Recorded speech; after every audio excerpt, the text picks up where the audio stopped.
Okay, why you actually don't have time to read. Today I'm going to tell you what I used to tell my undergraduate students at Johns Hopkins University while I was earning my MFA. I'm going to tell you why you actually don't have time to read, or at least why you actually think or feel like you don't have time. Because I think feeling like you don't have time to read is 100% normal, especially nowadays in the, quote, age of the internet. And the purpose of this video is to help you maintain and optimize your reading habits. So however much time you spend reading per day or per week, per month, I want to help you get the most out of that time. Because reading and writing are the two skills/subjects that can improve the quality of your life above all others. And these subjects, reading and writing, go hand in hand. And if you're interested in pairing a reading habit with a writing habit, I recommend checking out the videos that I've made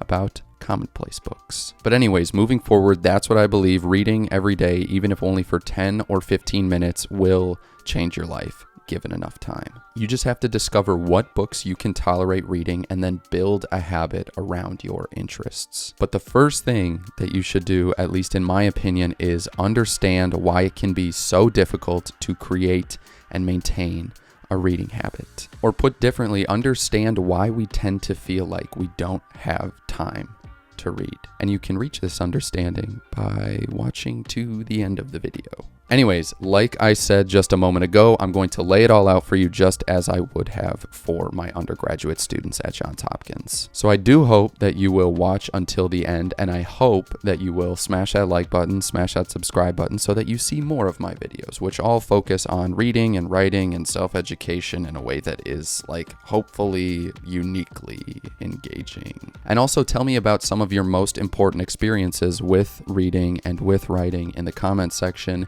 down below, because doing that helps me tailor my videos to you and your experiences, your interests. Okay, without further ado, let's get into it. Why you actually don't have time to read.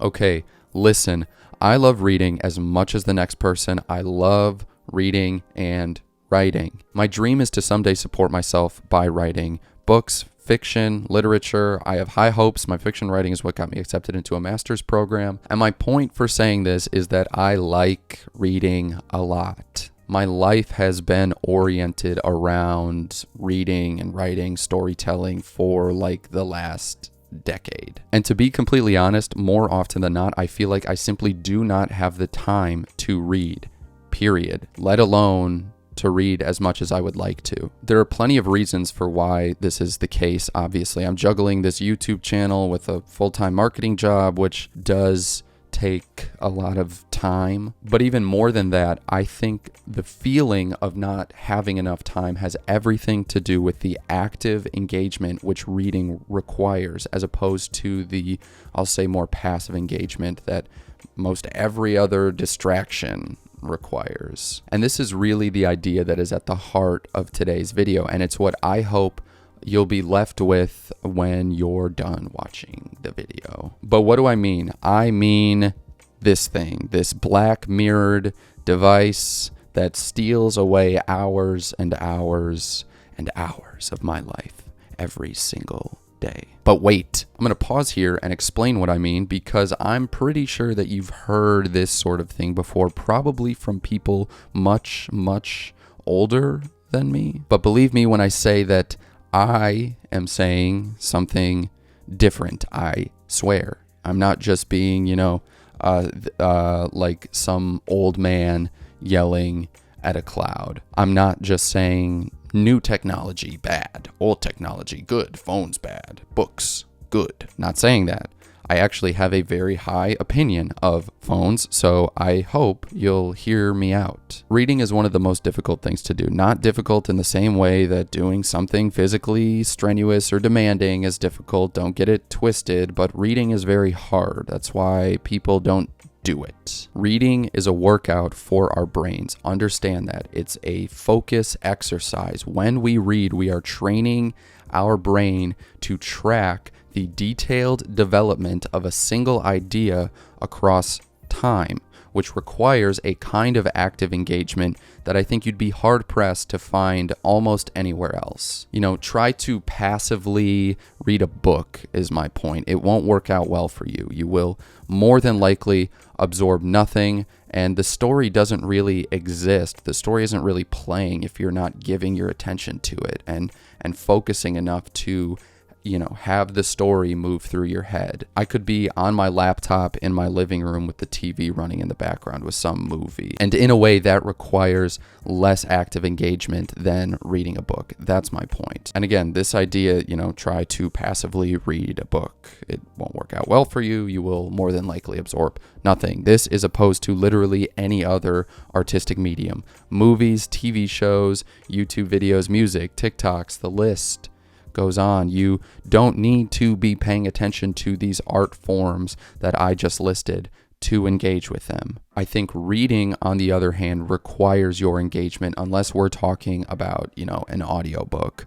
Audiobooks require less focus to consume than real books. The words are being fed to you rather than you having to go out and dig in, eat the words, dig them up, whatever the right way of saying that is. I can't just press play on this book of Joy Williams' incredible short stories and let it run in the background, which, by the way, I did talk about this in the last video, so if you're interested, go check it out. But anyways, moving on. If I want any sort of access to the stories inside, I have to focus my attention on just the book for an extended period of time. Am I making sense?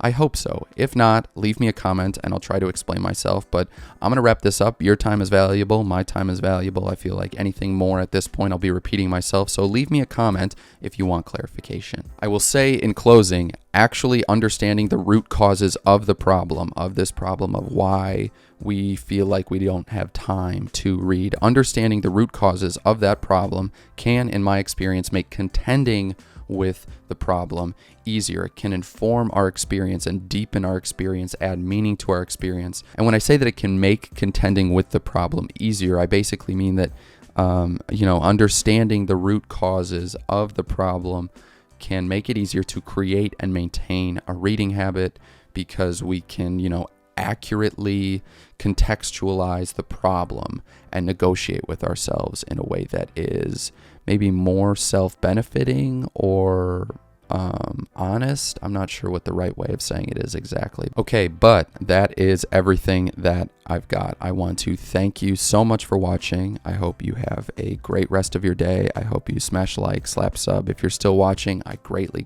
appreciate it. Anyways, I hope you have a great rest of your day, and I will see you next time.